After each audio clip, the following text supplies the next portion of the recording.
नमस्कार। आज हम एक बड़े ही दिलचस्प सवाल पर बात करने वाले हैं। जब हम अपने देश से बाहर होते हैं तो क्या हमारे छोटे-छोटे काम हमारे देश की बड़ी तस्वीर पर कोई असर डाल सकते हैं?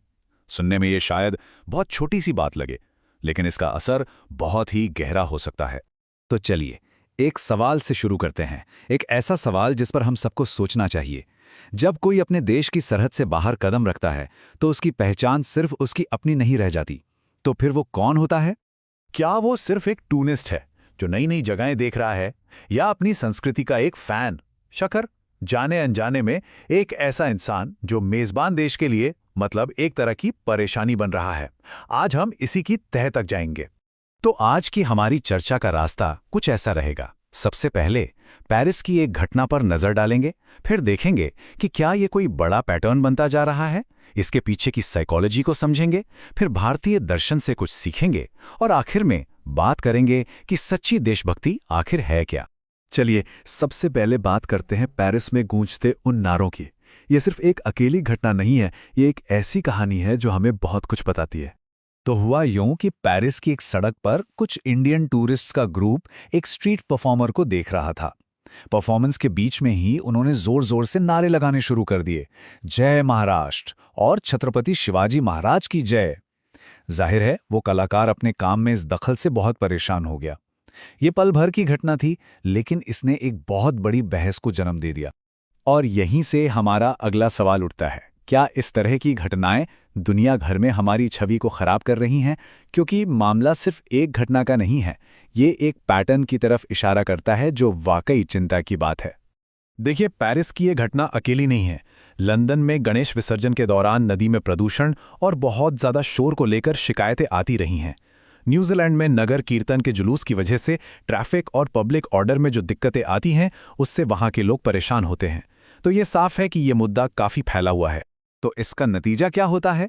इसका सीधा असर भारत की सॉफ्ट पावर पर पड़ता है, वो पहचान जो हमारी संस्कृति, हमारे व्यवहार से बनती है।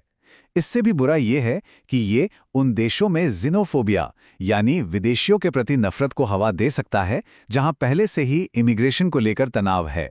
ये हमारे आपसी सद्भाव को कमजोर करता है। तो सवाल ये उठता है कि लोग ऐसा करते क्यों हैं?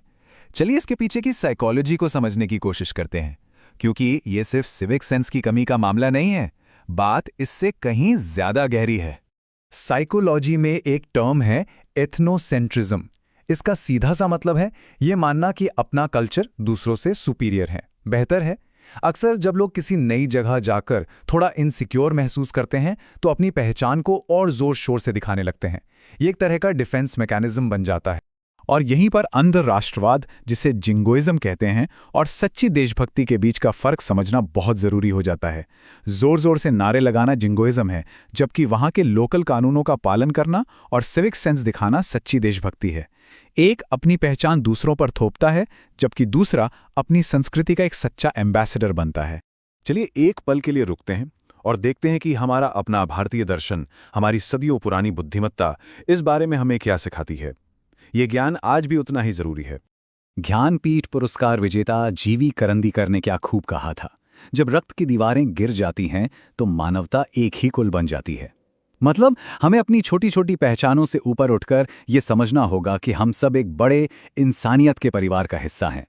इसी तरह संत ज्ञानेश्वर का ये कथन, हे विश्वची माझे घर, यानी ये पूरी दुनिया ही मेरा घर है, कितनी गहरी बात कहता है। और अगर हम पूरी दुनिया को अपना घर मानेंगे तो क्या हम अपने ही घर में अशांति फैलाएंगे? नहीं, हम उस जगह का, वहां के लोगों का सम्मान करेंगे।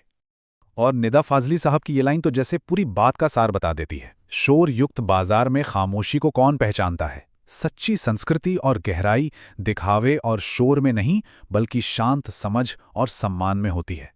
और अब हम आते हैं अपने सबसे आखिरी और शायद सबसे जरूरी सवाल पर। तो फिर सच्ची देशभक्ति है क्या? हम असलियत में अपने देश का मान, अपने देश का सम्मान कैसे बढ़ा सकते हैं? तो देशभक्ति की परिभाषा को शायद हमें फिर से सोचने की जरूरत है। असली देशभक्ति जिम्मेदार नागरिक होने में है। जब कोई विदेश में ट्रैफिक लाइट पर रुकता है या लाइन में खड़ा होता है तो वो भी देशभक्ति का ही एक रूप है।